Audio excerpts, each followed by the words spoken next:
Joseph and I Hi, are here to I'm Joseph. discuss Why am I off screen?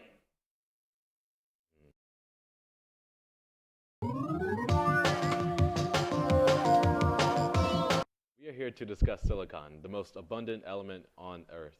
And the only reason that's the case is because oceans occupy 2/3 of the Earth's crust.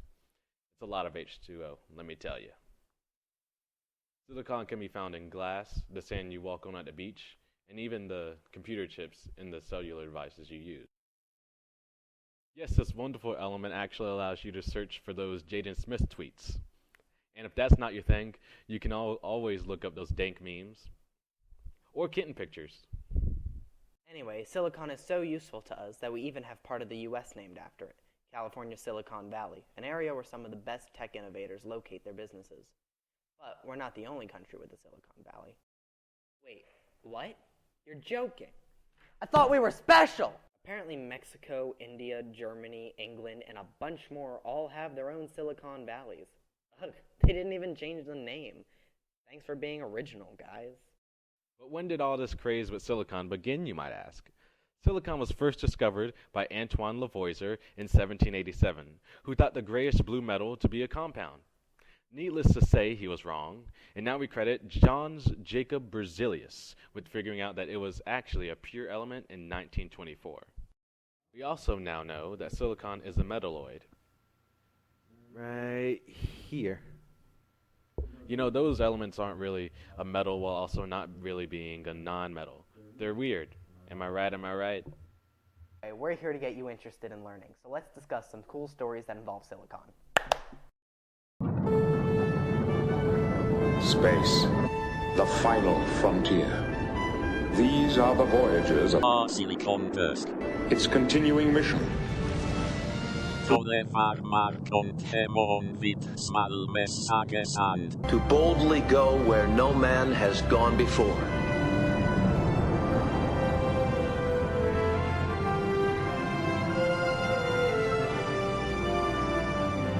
On July 20th, 1969, the world was forever changed when the Apollo 11 landed on the moon.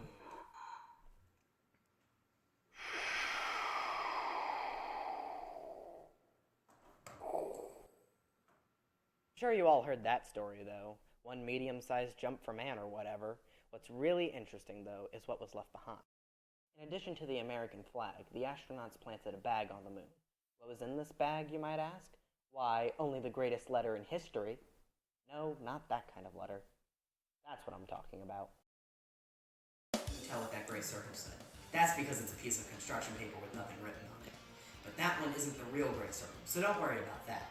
However, you also have that problem in real life because the messages written on the actual gray circle can only be read with a microscope. Tyrell, you forgot the microscope! Thank you. Was the message So tiny, you might be wondering? Well, random viewer who might be Miss Bednar, back in 1969 when NASA was getting ready to fly to the moon, they said, hey, we're representing Earth. Earth when we land. So let's leave messages on the moon from all of the world leaders. They decided this about a month before launch, so they only had 30 days to contact every leader of every country on the planet, get their responses, and then figure out a way to fit 100-something letters in a spaceship. Which is actually really, really difficult because these things are small on the inside. Of course, the only logical conclusion was that they should print all 73 messages on a disc this size, in letters no larger than the width of human hair. Do you see this? Do you see this hair? No, you don't see this hair. And you wouldn't see the messages either. Which kind of defeats the purpose now that I think about it. I mean, I can barely read the normal sized words on this.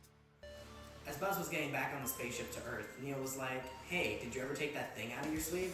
That's when Buzz remembered, but frankly, he didn't care, so he just tossed it into the ground without much thought. Wait, we still haven't told them how this was related to silicon? I thought it was obvious. The world leaders were all made out of silicon. Duh. That's not what the story was about. Oh, it wasn't? Then was it the disc? Was that Yeah. made out of silicon? Yeah. Huh.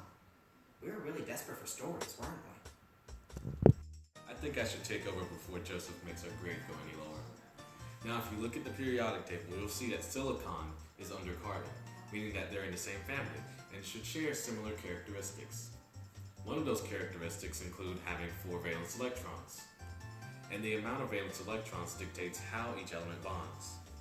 And according to what scientists see in nature, 4 valence electrons seem to be the perfect amount for an element to be able to bond and create thousands upon thousands of different compounds. Alright, now let me do this. And this is the Lewis structure of silicon. See? 4 valence electrons. Now, if you think back to your chemistry or biology class, you will remember that every organic molecule contains carbon. Carbon-based life is what we're accustomed to here on Earth because of its characteristics. Hey, wait a second. Joseph, why isn't there silicon-based life if it has the same valence electrons as carbon? Glass! Wait, what? Glass! What does that have to do with anything? Hey, what are you doing here? I'm back! But I am tired of talking, so how about we get some information from an actual silicon-based life form? Now, as seen in Star Trek, the original series, telling us everything we want to know about silicon-based life, we have the Horta! I said we have the Horta! Here you are.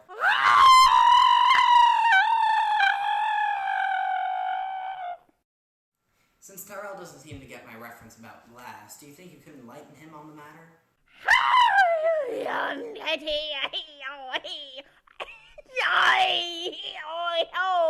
Are there any other reasons for silicon-based life to not be common besides it being painful to use glass to breathe and supply energy to our bodies?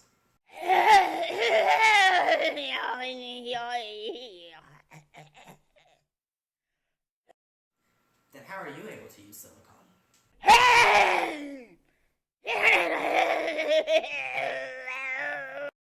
Are you saying you're stronger than me? Well, I'll have a meatball that I can lift 120 pounds. Ha!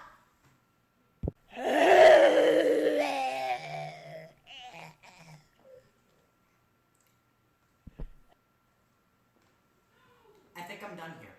What you're saying is that if silicon-based life did exist on Earth, they would eat sand, rocks, computers, and other substances that contain silicon?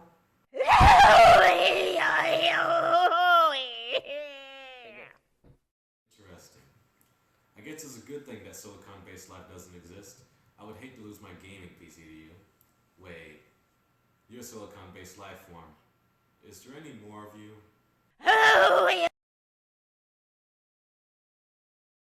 Do you plan on invading Earth anytime soon?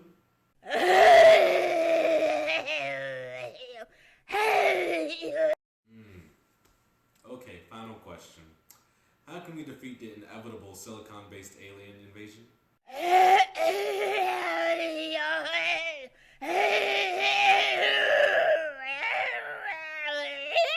to know. I'm a little afraid of what you can do to my computer now, so thanks for coming. Beam her up, Scotty. Now we move over to the final topic of the day. How will computers take over the world? Wait a second. Wait, Joseph? How does this relate to silicon? Neurochips. Come on. Okay, gotcha. Yeah, Joseph's is just exaggerating again. Neurochips are basically silicon microchips that have neurons or brain cells inside them. These chips go in our heads and basically turn them into computers. Imagine doing an integral of, let me write this. Integral of the logarithm of 1 over the square root of x squared plus 25. That big thing. Imagine doing that instantaneously. You likely don't even know what that stuff means, so just take my word for it that it's insanely long. But besides using this to become a super genius, this is actually really big for the science community, and it's sure to lead to some major discoveries in the future. And if you're not sure how to process how big this is, think of this. It would allow for computers to actually be alive. And soon the Cybermen will rise again. Joseph, stop editing the teleprompter. Neurochips would also allow for doctors to discover how to cure people of neurological disorders, such as Parkinson's disease, muscular dystrophy, migraines, and the list pretty much continues on forever and on. No, just no. Oh, come on, what now? You gonna stage me again? Nah, quick question though. Would this neurochip give me superpowers? Huh? Would the chip give me superpowers if I implanted it in my brain? Yeah, I wouldn't bet on it. Oh! What now? Can I upload chemistry information into my brain with this? I mean, technically yes, but you would need a hard drive connected to the chip, so you wouldn't be able to download things to your brain, but you can download it to an external hard drive that you can also have implanted into your skull. Okay, so I won't need to study for chemistry quizzes anymore, so basically what you're saying. Yeah, you don't have to study. What is it now? If I become a master hacker in the future and learn how to hack these neurochips, will I be able to have my own mind-controlled army at my beck and call? You'll need to have Bluetooth connectivity, so just make sure your wireless plan covers it. However, scientists are just now trying to figure out how to keep the brain cells from being destroyed after you use it. So I'm sorry, but your dreams can't come true for a while. It should be noted that technology based on the neurochip are likely to start popping up around the year, say, 2030, as long as Trump hasn't destroyed us by then, you know? Oh boy. And that pretty much sums up all the awesome stuff about silicon. So, tiny messages, possible aliens, and part robot humans? Yeah, that sounds about right. Dude, I love this element. And this Horta meat. I forgot the Horta. Where's the Horta? Hey, Horta, how you doing? Oh.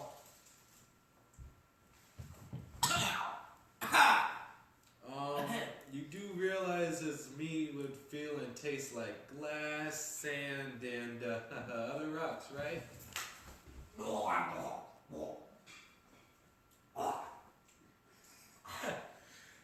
That's all for today, folks. So, see you never again because we just finished this project.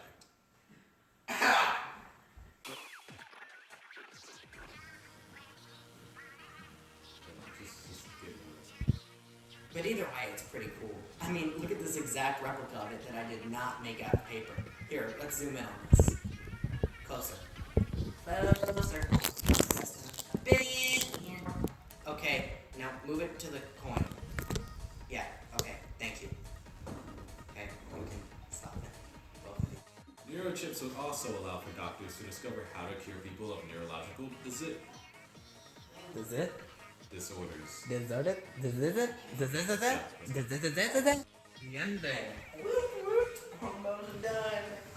Just totally going to do this.